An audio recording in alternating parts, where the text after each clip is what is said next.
પાટણના લીંબડી ચોક અને કસુંબીવાડામાં ધમધમતી ગેરકાયદેસર કતલખાના બંધ કરવા રહીશોએ કલેક્ટરને ઉગ્ર રજૂઆત કરી। પાટણ શહેરના હાર્દ સમાન લીંબડી ચોક અને કસુંબીવાડા વિસ્તારમાં લાંબા સમયથી ચાલી રહેલા બિનઅધિકૃત કતલખાનાઓને તાત્કાલિક કસરથી બંધ કરાવવાની માંગ સાથે સ્થાનિક રહીશોએ જિલ્લા કલેક્ટરને લેખિત રજૂઆત કરી છે। તંત્ર દ્વારા અગાઉ કતલખાના બંધ કરવાના આદેશો આપ્યા હોવા છતાં તેનું પાલન ન થતા સ્થાનિકોમાં ભારે આક્રોશ જોવા મળી રહ્યો છે।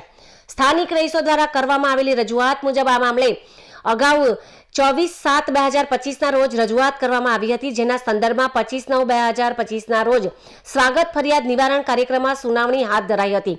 આ સુનાવણી બાદ 8/10/2025 રોજ તંત્ર દ્વારા હુકમ કરી તમામ અનધિકૃત કતલખાનાઓને 7 દિવસમાં જ બંધ કરવા આદેશ અપાયો હતો। જો કે આ સમય મર્યાદા વીતી ગયાને મહિનાઓ બાદ પણ કતલખાનાઓ હજુ પણ કાર્યરત છે। નગરપાલિકાના ચીફ ઓફિસર દ્વારા આગામી 31/12/2025 સુધીમાં તમામ ગેરકાયદેસર કતલખાના બંધ કરવાની જાહેરાત કરવામાં આવી છે। બીજી તરફ કતલખાનાના સંચાલકો દ્વારા અન્ય જગ્યાએ ખસવા માટે વધારાના સમયની પણ માંગણી કરવામાં આવી રહી છે, જેને રહીશોએ સખત શબ્દોમાં અયોગ્ય ગણાવી છે અને કોઈપણ પ્રકારની વધારાની મુદત આપવાનો વિરોધ કર્યો છે। કતલખાનાની આસપાસ હિન્દુ મંદિરો અને મોટા રહેણાંક વિસ્તાર હોવાથી શ્રદ્ધાળુઓ અને રહીશોની ધાર્મિક લાગણી પણ દુભાઈ રહી છે। તો આ પશુઓના લોહી અને હાડકાના કચરાના નિકાલના અભાવે વિસ્તારમાં અસહ્ય ગંદકી અને રોગચાળો ફેલાવાની ભીતિ પણ સેવાઈ રહી છે। આ કતલખાનાઓ પાસે કોઈ સરકારી લાયસન્સ કે નગરપાલિકાની મંજૂરી નથી। સ્થાનિક રહીશોએ કલેક્ટર પાસે માંગ કરી છે કે રહેણાંક વિસ્તારમાં ચાલતી આ ગેરકાયદેસર પ્રવૃત્તિને કોઈપણ પ્રકારની સમય મર્યાદા આપ્યા વગર જ તાત્કાલિક કસરથી કાયમી ધોરણે બંધ કરવામાં આવે અને રહીશોને આ નરક જેવી સ્થિતિમાંથી મુક્તિ આપવામાં આવે તેવી માંગ કરી છે। આજે અમે આવેદનપત્ર આપવા આવ્યા હતા। 31 ડિસેમ્બરથી પાટણની અંદર ગેરકાયદેસર કતલખાના બંધ થાય એવો માનનીય કલેક્ટર સાહેબનો હુકમ હતો।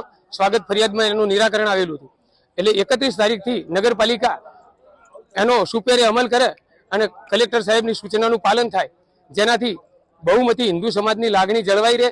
ત્યાં માંસ મટનના ટુકડા ભૂગર્ભ ગટરમાં એમના અવશેષો નખવાના કારણે પાણી બેક મારવું અને આજુબાજુના જે ધાર્મિક વિસ્તારમાં લોકો દર્શનાર્થે જાય એમની પણ લાગણી જળવાઈ રહે અને ગેરકાયદેસર કતલખાના ઉપર અંકુશ ન હોવાના કારણે પહેલાના સમયમાં ધારો કે 5 થી 7 હતા, અત્યારે લગભગ એની સંખ્યા 50-100 જેટલી થઈ ગઈ।